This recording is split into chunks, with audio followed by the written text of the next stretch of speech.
it's a family. That's why this is family weekend. It's not just, oh, the parents are here. It's, you know, it's family weekend, and that's why it's kind of fun. She just, the first weekend when she came home, she just looked at Dad and said, so thankful that you got me here.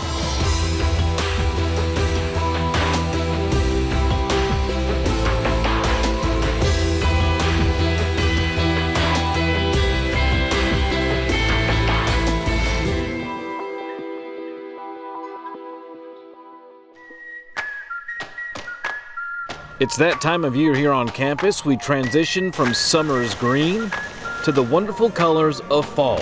Needless to say, Samford's campus is looking outstanding. And you know, the air was nice and crisp, perfect really for family weekend. Record crowds were on campus, tailgating, laughing, just having a good time with Samford students. After all, we're all one big Samford family. We've been welcomed from day one. We came up on a visit and they showed us the campus, and me and my wife, we've enjoyed every minute we've been here. And every time we get here, we get that family feel, that comfort from the administration and the other people and the other children too, the other kids here, that we just get that sense of family, and it's just great to have that. I realized how thankful I was since being here for over the couple weeks. And I come home and I got out of the car and I started crying. I was like, Dad, thank you so much for getting me here. We are so at ease at home knowing that she's here and not somewhere else that we hear about in stories, but it's just been so great to have her here.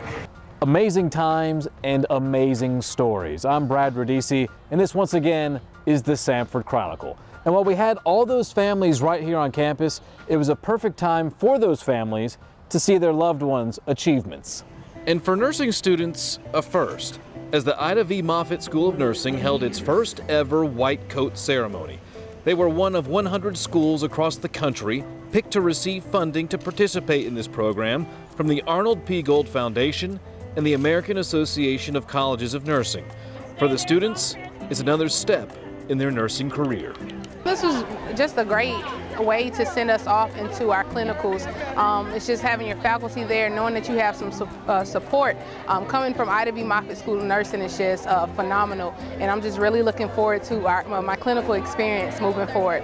It was an exciting moment for the school to send us off in such an honorable way. Also donning white coats are McWhorter School of Pharmacy students. The class of 2018 begins their quest to becoming future pharmacists. These students have mentors, many fellow pharmacists whom coat them. As the students know, becoming a pharmacist who transforms lives won't be easy. There's a lot of work ahead of them. This is the first of many milestones, and it's important for them to realize that they've got to do their part to bridge today and graduation in 2018. But I feel so confident in these students. They have the academic aptitude, and more importantly, they have the hearts of a servant leader, I hope, and that's going to be the difference in terms of why they're a McWhorter School of Pharmacy graduate. It's a big achievement. It's a day we get coded and become professionals, to me, and it's just a big step in the pharmacy world. And soon enough, future business leaders will be learning right in this building behind me, but that doesn't mean some traditions can't carry on today. Like the Rite of Passage Ceremony, students' formal admission into the Brock School of Business. It's a time to hear about Brock's past, present, and future. It also introduces students to a wonderful support group for their Brock career. The next 2 years are going to be the strong foundation upon which they're going to build the rest of their personal and professional life. And so it's a really exciting time for the students to find new places and people that ultimately lead them to their purpose and passions in life.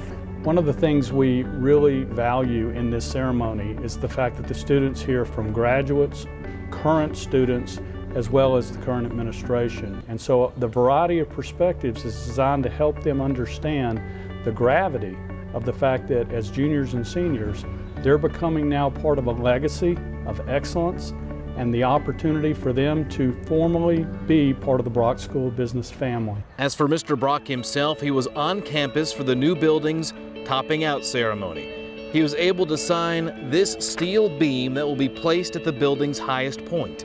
He, along with Brock students, faculty, and staff, all signed this historic piece of construction. Very appreciative of it, of course, and love this place.